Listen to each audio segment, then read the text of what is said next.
And welcome to the Writer's Life, place where you did take two. And welcome to the Writer's Life, place where you get the sights, sounds, smells, tastes of my particular writer's life, and where you get the truth about the writer's life. Subscribe, please, if you haven't. Punch the like button, tap the bell for notifications so that you don't miss out on one single exciting video. So I'm my own guest today. So this is gonna be quick. Don't forget to go www.vinzandri.com, vinzandri.com. There's some new features there. There's a banner, and also there's a new blog section. Now, like I said before, I don't write the blogs. Other people write the blogs. But if you have a blog that has to do with like crime writing or anything like that, by all means, pass it on. We'll see if we can get it in there. And you know how to contact me. All right, so I finally dragged my ass to the doctor today for this virus or whatever the hell I have. Turns out that like a lot of people have it. My writer colleague Jonathan Mayberry's on his back with it, but mine's actually going away, and so I went anyway, and I just figured they'd probably give me a COVID test and all that stuff, and I don't have COVID, but she's like, yeah, you have a virus, nothing we can do for it, so there's that. But I feel better that I went actually to I never go to the doctor for anything like this, but it's been hanging in there for so long. I thought, you know what? I'm gonna go to the doctor. Why not? So I was up at like 6 and I had this, so it screws up my morning, but it was worth it. All right, that out of the way. So I finished yet another book today. Well, a novella, 24,000 words, thereabouts, about 110, 120 pages. Took me about a week and a half, basically, very part-time. But it's a good one because it's a new series, and I had a blast writing it. It's what I call the meatheads. It's this guy Stan, like I said before, Stan and Tony, and they're just dumber than fuck. But they get themselves into these quick rich schemes, and get quick rich schemes, and it just ends up being a shit show every time. But like these are the most talk about anti-woke. I mean, these are just the most insulting. Like I don't even know how to describe it.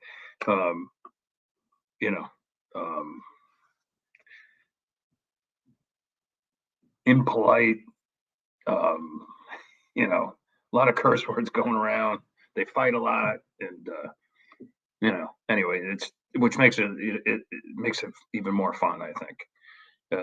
It's kind of like what David Duchovny described Californication as, even though it's not like Californication. But David Duchovny said that he and the writer, Tom Capanos, said they wanted to create the most like insulting,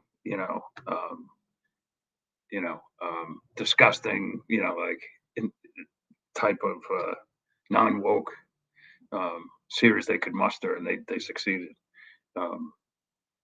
In any case, I finished that today, and I think you'll see a lot more of Tony and Stan. It might not be for your wheelhouse, but it definitely will gather up some fans. I have no question about it. So what this leads me to talking about real quick is what's the difference between a professional writer and an author? Some would say there's no difference, and they would be right, because an author is a professional writer by definition, right? You write a book, you get paid for it, you're a professional in your field. But my take on being an author, it's more highbrow, right? As opposed to a working professional writer,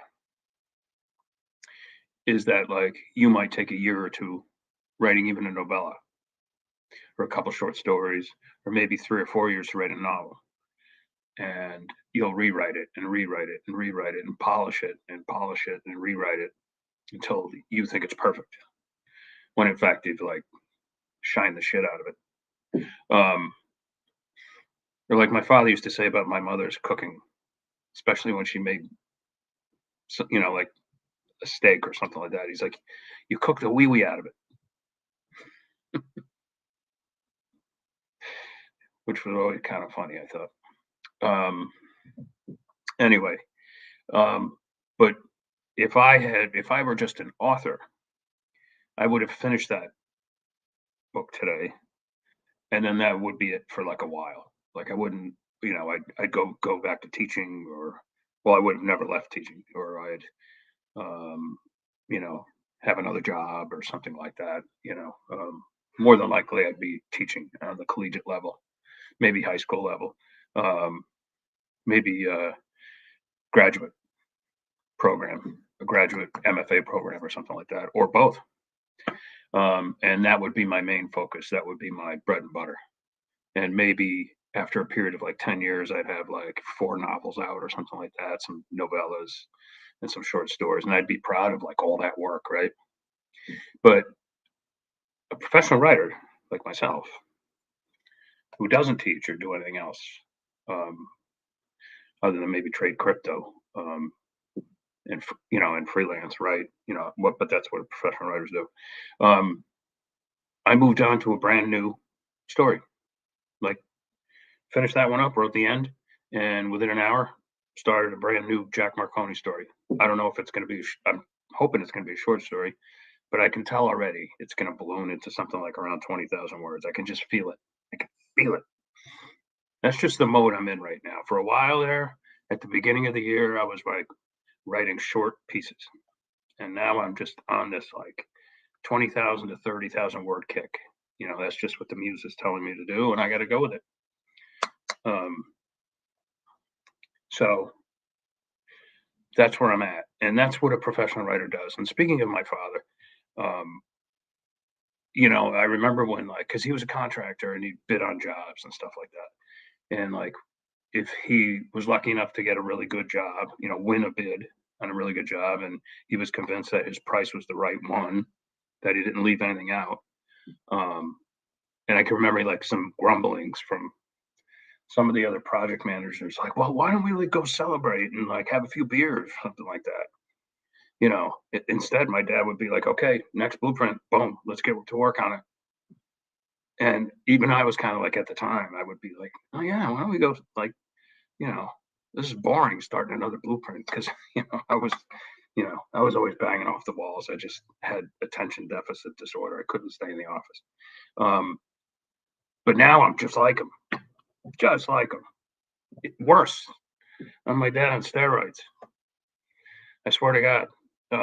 So you know, this looks like the light is shining like right in my eyes, and it probably makes me look like I'm pale skinned.